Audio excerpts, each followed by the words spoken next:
अल्मोड़ा में आयोजित श्री पीठम स्थापना महोत्सव में शामिल हुए सीएम धामी। देवी स्वरूपा कन्याओं का पूजन कर लिया आशीर्वाद। बागेश्वर में स्वास्थ्य विभाग के अवैध पैथोलॉजी लैब्स के खिलाफ बड़ी कार्रवाई। 3 पैथोलॉजी लैब सीज, लगाया लाखों का जुर्माना। ऋषिकेश में एमडीडीए का सख्त एक्शन। अवैध बहुमंजिला निर्माणों पर हुई सीलिंग की कार्रवाई। बिना नक्शा पास बनाए जा रहे थे भवन। अब सुरक्षित होगा आधुनिक इंटेंसिव केयर सेंटर के बच्चों का सफर। डीएम 7 बंसल ने बच्चों के लिए बस को दिखाई हरी झंडी।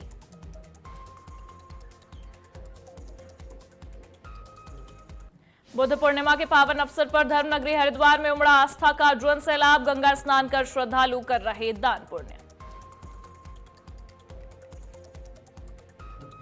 नमस्कार, बहुत स्वागत है आप सभी का। आप देख रहे हैं आज की खबर और मैं हूं आपके साथ प्रगति ठाकुर। स्क्रीन पर दिख रहे सोशल मीडिया हैंडल के जरिए आप मेरे साथ वहां पर भी जुड़ सकते हैं और खबरों से रूबरू हो सकते हैं। चलिए अब देवभूमि से जुड़े खबरों की शुरुआत कर लेते हैं, जहां अल्मोड़ा में आयोजित श्री पीठम स्थापना महोत्सव में सीएम धामी शामिल हुए हैं। आश्रम पहुंचे मुख्यमंत्री का स्थानीय लोगों और संत समाज ने भव्य स्वागत किया। श्री कल्याणिका हिमालय देवस्थानम न्यास की ओर से आयोजित इस धार्मिक कार्यक्रम में मुख्यमंत्री ने विधिवत पूजा अर्चना कर प्रदेश की सुख समृद्धि की कामना की है। इस दौरान उन्होंने देवी स्वरूपा कन्याओं का पूजन भी किया और आशीर्वाद भी लिया। पूरे कार्यक्रम में श्रद्धा और आस्था का माहौल देखने को मिला है। बड़ी संख्या में श्रद्धालु भी इस महोत्सव में शामिल हुए हैं।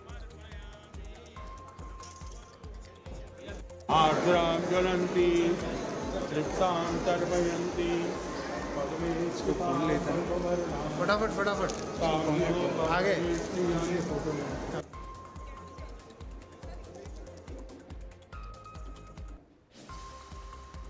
उत्तराखंड में इन दिनों पड़ रही भीषण गर्मी के कारण शिक्षा व्यवस्था पर बुरा असर पड़ रहा है। प्रदेश के करीब 275 सरकारी स्कूलों के छात्र बिजली से वंचित हैं। इतना ही नहीं, इन स्कूलों में बालिकाओं के लिए अलग से शौचालय की भी व्यवस्था नहीं है। इन्हीं समस्याओं को लेकर उत्तराखंड क्रांति दल ने प्रदेश की धामी सरकार पर सवाल खड़े किए हैं। तो वहीं यूकेडी केंद्रीय कार्यकारी अध्यक्ष ने यह कहा है कि प्रदेश में कई ऐसे स्कूल हैं जहां पर स्कूल में पढ़ने वाले बच्चे सुविधाओं से वंचित हैं।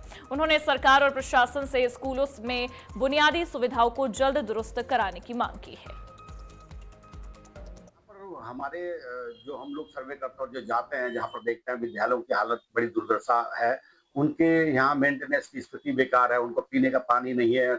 हमारी बालिकाओं के लिए शौचालय की व्यवस्था सुनिश्चित ढंग की नहीं है। वहाँ पर जो हमारी शिक्षक जो काम कर रहे हैं उनके लिए बैठने के लिए व्यवस्था नहीं है। आज भी फर्नीचर का अभाव होना ये दर्शाता है कि हमारे स्कूल किस कगार पर है। और इसके कारण से लोग जो शिक्षा में जो ये आपने विकास नहीं किया, उसके कारण से छात्र की संख्या घटती चली गई और आपके स्कूलों पे ताले लगते चले गए।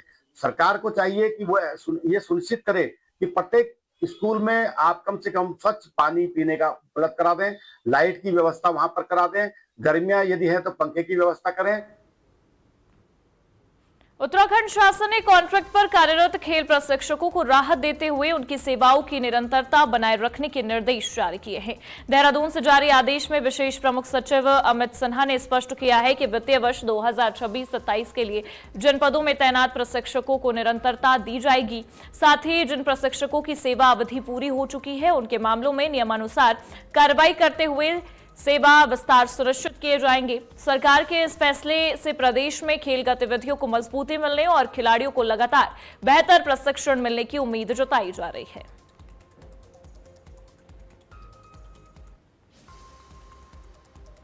देहरादून में बाल भिक्षावृत्ति उन्मूलन की दिशा में एक अहम पहल की गई है। जिलाधिकारी 7 बंसल ने बच्चों के लिए 41 सीटर बस को हरी झंडी दिखाकर रवाना किया।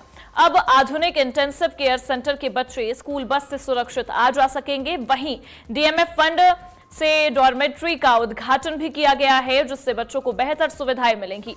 अब तक 369 बच्चों का रेस्क्यू किया जा चुका है, जिनमें से 200 से अधिक को शिक्षा से जोड़ा गया है। फिलहाल प्रशासन शिक्षा, पुनर्वास और कौशल विकास के जरिए बच्चों को मुख्यधारा से जोड़ने में जुटा हुआ है। जी के निर्देशानुसार हमारे जनपद देहरादून में कैपिटल में ये प्रोजेक्ट शुरू किया गया था, जहाँ पर हमारे बच्चे हैं जो स्ट्रीट्स पे हैं, बेगरी में इन्वॉल्व थे और शिक्षा से वंचित थे, जो हमारी बेसिक उनके मौलिक अधिकार हैं उनसे वंचित थे। तो ये प्रयास शुरू किया गया था जिसमें उनको रिकवर करते हुए, सारी लीगल फॉर्मेलिटीज़ पूर्ण करते हुए पहले उनका एक बिहेवियरल चेंज ट्रांजिशन में लाया जाए, उनको ये एहसास कराया जाए कि शिक्षा क्यों ज़रूरी है और उनका स्थान क्यों स्कूल में है। बागेश्वर में स्वास्थ्य विभाग ने अवैध पैथोलॉजी लैब्स के खिलाफ बड़ी कार्रवाई करते हुए कड़ा संदेश दिया है। औचक निरीक्षण के दौरान कई लैब्स में गंभीर अनियमितताएं सामने आई हैं, जिसके बाद 3 पैथोलॉजी लैब्स को तत्काल प्रभाव से सीज कर दिया गया है। जांच में बायोमेडिकल वेस्ट प्रबंधन, अग्नि सुरक्षा, प्रदूषण नियंत्रण और जरूरी पंजीकरण से जुड़े नियमों की अनदेखी पाई गई है। इतना ही नहीं, ब्लड जांच रिपोर्ट्स और पैथोलॉजिस्ट के हस्ताक्षर तक नहीं मिले। स्वास्थ्य विभाग ने सख्त कदम उठाते हुए तीनों लैब्स पर 2.5 लाख रुपए का जुर्माना भी लगाया है। अधिकारियों का यह कहना है कि स्वास्थ्य मानकों से किसी भी तरह का समझौता बर्दाश्त नहीं किया जाएगा। ज़्यादा अनियमितताएं पाई गई, जिसमें कि पोल्यूशन बोर्ड का क्लिनिकल इस्टेब्लिशमेंट का तहत जो हमारे आते हैं, ना तो उनमें पोल्यूशन का रजिस्ट्रेशन था, ना बायो हजार्ड का कोई रजिस्ट्रेशन था, और ना ही जो पैथोलॉजिस्ट रहते हैं, जो पैथोलॉजिस्ट का भी एडवांस में भी साइन किए हुए पेपर वहाँ मिले हैं। कुछ के मतलब पैथोलॉजिस्ट का नाम ऐसा है कि 300 400 किलोमीटर दूर पे हैं।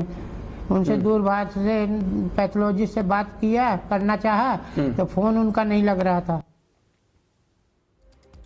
ऋषिकेश में अवैध निर्माणों के खिलाफ एमडीडीए ने बड़ा एक्शन लिया है। सलान गांव से लेकर निर्मल बाग तक चलाए गए अभियान में 10 से ज्यादा बहुमंजिला निर्माणों को सील कर दिया गया। प्राधिकरण की टीम ने मौके पर पहुंचकर बिना नक्शा पास कराए बनाए जा रहे भवनों पर सख्ती दिखाई है। जांच में यह पाया गया है कि निर्माणों में न तो मानचित्र स्वीकृत था और न ही निर्माण मानकों का पालन किया जा रहा था। कार्रवाई के दौरान पुलिस बल भी तैनात रहा ताकि किसी तरह की बाधा न आए। एमडीडीए ने यह साफ कर दिया है कि अवैध निर्माण के खिलाफ जीरो टॉलरेंस की नीति अपनाई जाएगी और आगे भी ऐसे अभियान लगातार जारी रहेंगे। बुद्ध पूर्णिमा के पावन अवसर पर धर्मनगरी हरिद्वार में आस्था का सैलाब उमड़ पड़ा है। हर की पैड़ी पर सुबह से ही श्रद्धालुओं की भारी भीड़ गंगा स्नान के लिए जुट रही है। देश के कोने कोने से पहुंचे श्रद्धालु गंगा में डुबकी लगाकर पुण्य अर्जित कर रहे हैं। वैशाख शुक्ल पक्ष की पूर्णिमा को मनाई जाने वाली बुद्ध पूर्णिमा का विशेष धार्मिक महत्व है। इस दिन भगवान गौतम बुद्ध का जन्म हुआ था और उन्हें भगवान विष्णु का अवतार भी माना जाता है। इसी वजह से श्रद्धालु गंगा स्नान के साथ भगवान विष्णु की पूजा अर्चना भी कर रहे हैं। भीड़ को देखते हुए पुलिस प्रशासन ने सुरक्षा के पुख्ता इंतजाम किए हैं। पूरे मामले में बता दें, मेला क्षेत्र को 8 जोन और 21 सेक्टर में बांटा गया है। शाम तक लाखों श्रद्धालु के पहुंचने की संभावना जताई जा रही है। और आज हम सुबह आए थे 6 बजे, पहले गंगा आरती किया, उसके बाद बुद्ध पूर्णिमा का स्नान करने। यहाँ पे बहुत ही लोग हैं, चारों ओर लोग ही लोग हैं और स्नान बहुत काफ़ी अच्छे से हो रहा है। यहाँ पे उत्तराखंड पुलिस का भी बहुत सहयोग हो रहा है और स्नान करके हमको बहुत आनंद मिला। यहाँ पे हमको तो उसका खासा ज्ञान नहीं है, लेकिन यहाँ पे आके सब लोगों के बारे में सब लोगों से पूछताछ किया तो हिंदू धर्म में इसका बहुत महत्व है। अर्थ तो बहुत है, लेकिन लोगों को ऐसे देख के आनंद भी बहुत आ रहा है कि आज भी लोग गंगा स्नान में बहुत मान रहे हैं।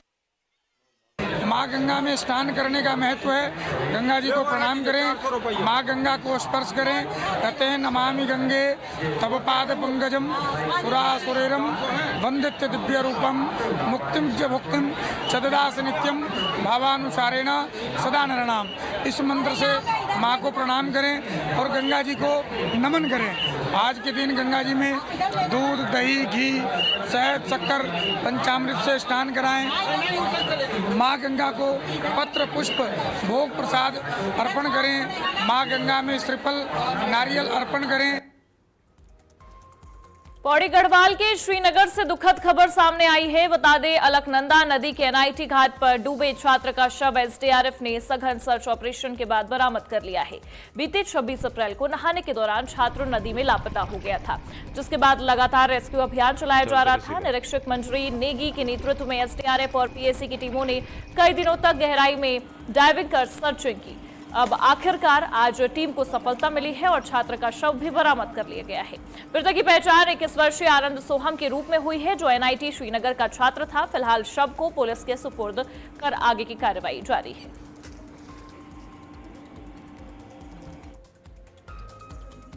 उत्तराखंड में समान नागरिक संहिता यानी UCC लागू होने के बाद भी कानून की धज्जियां उड़ाने का मामला सामने आया है। रुड़की के गंग नहर कोतवाली क्षेत्र में एक शख्स पर अपनी पत्नी के साथ मारपीट, मानसिक उत्पीड़न और दूसरी शादी की धमकी देने के गंभीर आरोप है। पीड़िता कायनात अपनी 6 साल की बच्ची के साथ इंसाफ के लिए दर-दर भटकने को मजबूर है। सोशल मीडिया पर वायरल तस्वीरों और ऑडियो में आरोपी पति बिलाल उर्फ सिंह की दूसरी औरत रखने और निकाह की बात करता सुनाई दे रहा है। पीड़िता का आरोप है कि आरोपी उसे व्हाट्सएप पर दूसरी महिला की तस्वीरें भेजकर मानसिक रूप से प्रताड़ित कर रहा है। अब सवाल यह है कि UCC लागू होने के बावजूद इस तरह के मामलों पर कब तक लगाम लग पाएगी।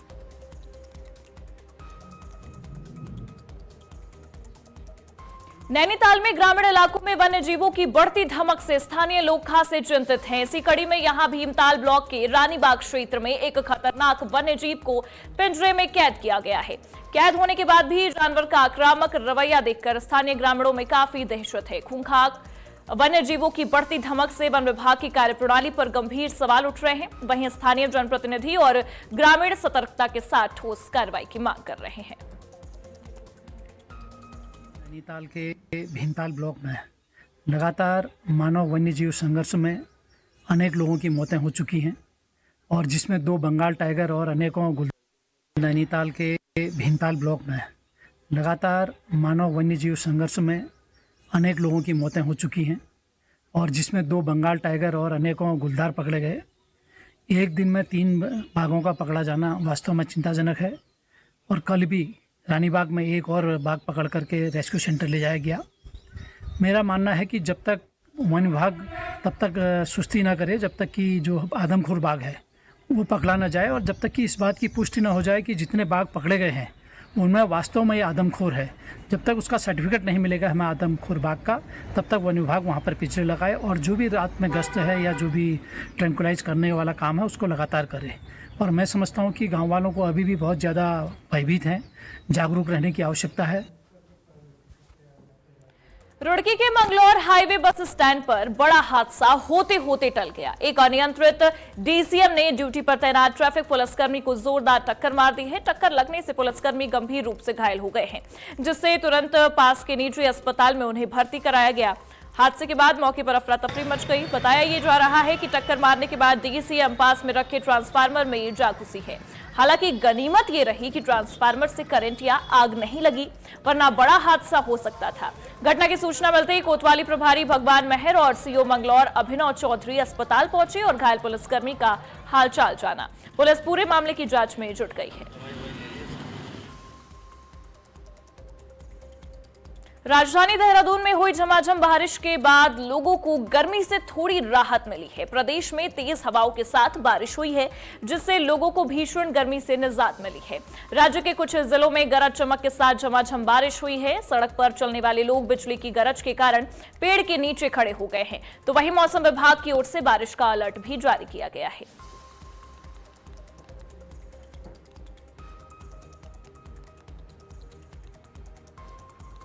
और इन्हीं खबरों के साथ फिलहाल के लिए इस बुलेटिन में बस इतना ही। देश और दुनिया की तमाम बड़ी खबरों के लिए आप देखते रहिए आज की खबर।